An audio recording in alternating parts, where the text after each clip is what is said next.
ಇವತ್ತು ಶಹಾಪುರ್ ಪೊಲೀಸ್ ಸ್ಟೇಷನ್ನಲ್ಲಿ ಕಸ್ಟಡಿಯಲ್ಲಿದ್ದಂಥ ಮಣಿಕಂಠ ರಾಠೋಡ್ ಚಿತ್ತಾಪುರದಲ್ಲಿ 23ನೇ ವಿಧಾನಸಭಾ ಚುನಾವಣೆಯಲ್ಲಿ ಸ್ಪರ್ಧೆ ಮಾಡಿ BJPಯಿಂದ ಸ್ಪರ್ಧೆ ಮಾಡಿ 68,000 ಮತಗಳನ್ನು ಪಡೆದಂಥ ವ್ಯಕ್ತಿಯನ್ನು ಬಂಧನ ಮಾಡಿ ಕಸ್ಟಡಿಯಲ್ಲಿ ಇದ್ದಂಥ ವ್ಯಕ್ತಿಗೆ ಭೇಟಿಯಾಗೋಗೋಸ್ಕರ ನಾನು ಬಂದಿದ್ದೀನಿ. ಸೌಹಾರ್ದದ ಭೇಟಿ, ಒಂದು ಹೇಗಿದೆ, ಏನಿದೆ, ಆರೋಗ್ಯ ಹೇಗಿದೆ, ಇಷ್ಟು ಕೇಳೋಗೋಸ್ಕರ ನಾನು ಬಂದಿದ್ದೆ. ಆದರೆ ಅದಕ್ಕೆ ಅವಕಾಶ ಕೊಡ್ತಾ ಇಲ್ಲ. ನಾವು ರಿಟರ್ನ್ ಒಂದು ಅವರಿಗೆ ರಿಕ್ವೆಸ್ಟ್ ಲೆಟರ್ ಕೊಟ್ಟಿದ್ವಿ, ಆದರೆ ಇಲ್ಲ ಕೊಡೋದಿಲ್ಲ ಅಂತ ಹೇಳಿದ್ದಾರೆ. ಕೊಡಬಾರ್ದು ಅಂತ ಏನಿಲ್ಲ. ಮಣಿಕಂಠ ರಾಠೋಡ್ ಟೆರರಿಸ್ಟ್ ಅಲ್ಲ, ಏನು ಭಯೋತ್ಪಾದಕ ಅಲ್ಲ.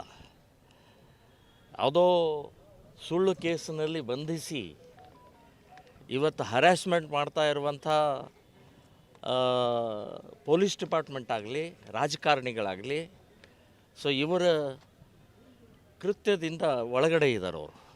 ಸೊ ಅವ್ರಿಗೆ ಭೇಟಿ ಆಗದೇ ಇರೋದಕ್ಕೆ ಏನು ಕಾರಣ ಏನು? ಭೇಟಿ ಆಗ್ಬೋದು ರೀ. ವಿಚಾರಣೆ ಮಾಡ್ಕೊಂಡು ವಿಚಾರಣೆ ಎಷ್ಟು ಸಲ ಮಾಡೋದು? ಮೂರು ಸಲ ಕಸ್ಟಡಿಗೆ ತೊಗೊಳ್ದು 3 ಸಲ. 16ಕ್ಕೆ ಅರೆಸ್ಟ್ ಮಾಡಿ ಇವತ್ತು 24 ಅಂದರೆ 13 ದಿನ ಆಯಿತು.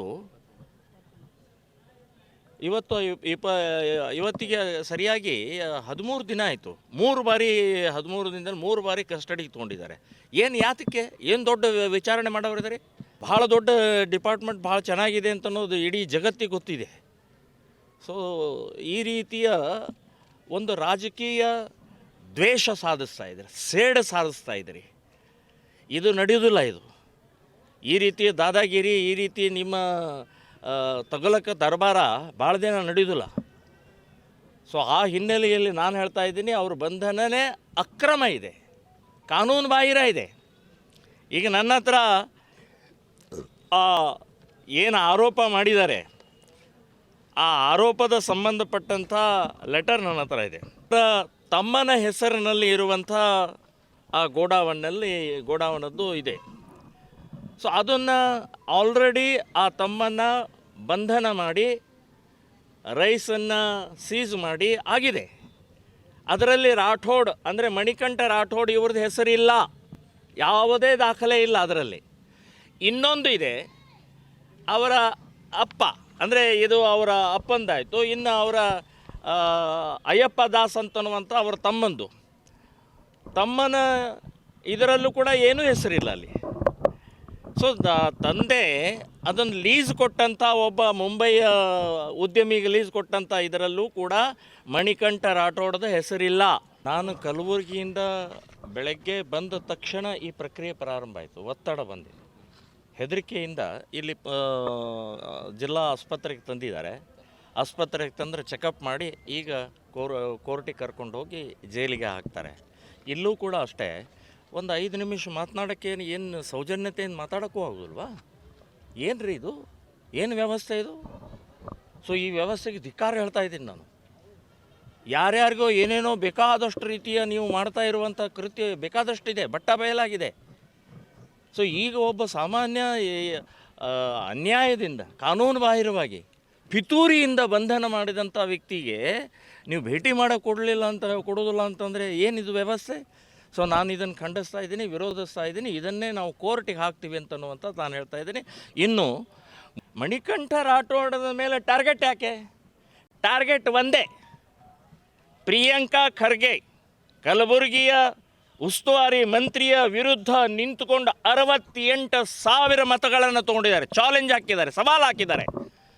ನೀವು ಅಯೋಗ್ಯರಿದ್ದೀರಿ ಅಂತನ್ನುವಂಥದ್ದು ಹೇಳಿಕೆಯನ್ನು ಕೊಟ್ಟಿದ್ದರಿಂದ ಈಗ ಮುಂದಿನ ದಿನಗಳಲ್ಲಿ ಮತ್ತು ಇವನೇ ಮುಳ್ಳಾಗ್ತಾನೆ, ಇವನೇ ನನಗೆ ಸೋಲಿಸ್ತಾನೆ ಅಂತನ್ನುವಂಥ ಹೆದರಿಕೆಯಿಂದ ಏನೇನೂ ಹೆಸರು ಇಲ್ಲದಂಥ ಒಬ್ಬ ವ್ಯಕ್ತಿಯನ್ನು ಬಂಧನ ಮಾಡೋದು ಭಾಳ ದೊಡ್ಡ ಅಪರಾಧ ಆಗುತ್ತೆ. ನಾವು ಹೈಕೋರ್ಟ್ನಲ್ಲಿ ಹಾಕ್ತೇವೆ, PIL ಹಾಕ್ತೇವೆ, ಹಾಕಿ ಯಾರು ಬಂಧನ ಮಾಡಿದಾರೋ ಅವ್ರನ್ನ ಸಸ್ಪೆಂಡ್ ಮಾಡುವವರೆಗೆ ಹೋರಾಟವನ್ನು ಮಾಡ್ತೀವಿ ಅಂತನ್ನುವಂಥದ್ದು ಹೇಳ್ತೀನಿ.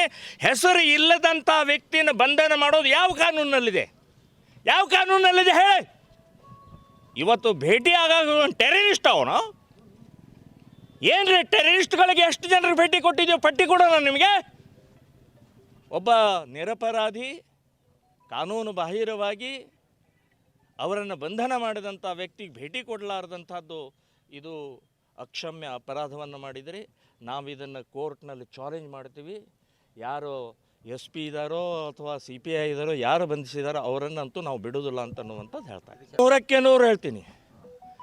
ಇವತ್ತು ಚಿತ್ತಾಪುರ್ನಲ್ಲಿ ಸ್ಪರ್ಧೆ ಮಾಡಿ ಅವ್ರಿಗೆ ಸವಾಲು ಹಾಕಿದಂಥ ವ್ಯಕ್ತಿ ಅದನ್ನು ಮತ್ತೆ ಇನ್ನು ಹರಾಸ್ಮೆಂಟ್ ಮಾಡಿ ಮಾಡಿ ಮಾಡಿ ಮಾನಸಿಕವಾಗಿ ಹಿಂಸೆ, ಶಾರೀರಿಕ ಹಿಂಸೆ, ಎಲ್ಲ ರೀತಿಯ ಹಿಂಸೆ ಕೊಟ್ಟು ಅವರನ್ನು ತುಳಿಯುವಂಥ ಪ್ರಯತ್ನ ಮಾಡ್ತಾ ಇದ್ದಾರಲ್ಲ, ಇದು ಶೋಭೆ ತರುವಂಥದ್ದಲ್ಲ. ಪ್ರಿಯಾಂಕಾ ಗಾಂಧಿ ಅವರೇ, ನಿಮ್ಮ ವ್ಯಕ್ತಿತ್ವಕ್ಕೆ ಪ್ರಿಯಾಂಕಾ ಖರ್ಗೆ ಅವರೇ, ನಿಮಗೆ ಶೋಭೆ ತರುವಂಥದ್ದಲ್ಲ.